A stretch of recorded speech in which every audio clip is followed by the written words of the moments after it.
Hi, I'm looking forward to connecting with you this Sunday for Sunday service.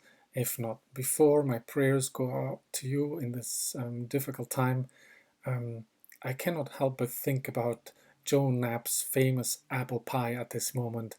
Um, in previous years, around this time, a notice would go out in the e-news calling everyone to come together in the Undercroft and make her famous apple pie in preparation for the Christmas market holiday bazaar. And so it's not going to happen this year, but it's also not going to happen because Joan herself is not doing very well. She is in her last days at the Connecticut hospice, and our prayers go out to Dawn and Joan at this moment. It's I was at her bedside last night, and with prayers and um, as much as it is a suffering and difficult to say goodbye, I have to say that the presence of Dawn and Dawn and Joan are so dear to me.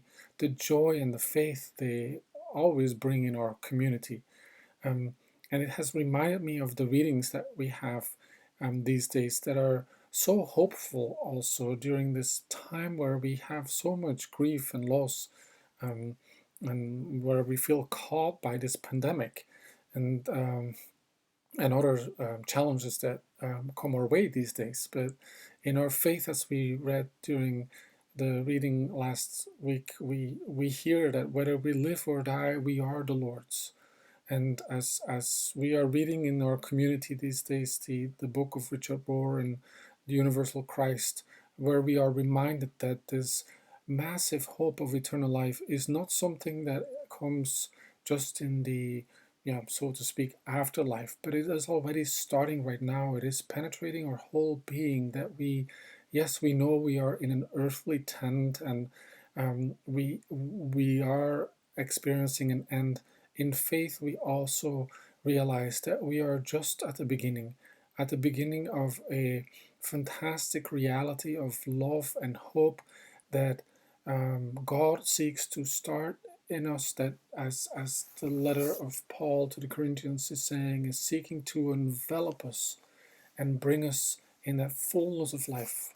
And that is already starting now. And when I look at Joan, I am reminded of that power of life that even though our earthly tent is going in one direction, our spiritual body and our spirit is already enjoying the embrace of the eternal. And I wanted to share this with you this morning, that at this difficult time, I hope we also can make that switch of hope once in a while, to not just look at the limitations and the loss that we have these days, but also that through faith, um, in many ways, the gain of that fullness of life has already started, and it's giving us hope, it's giving us direction, it's giving us a taste for life, even when it's difficult. So, see you on Sunday.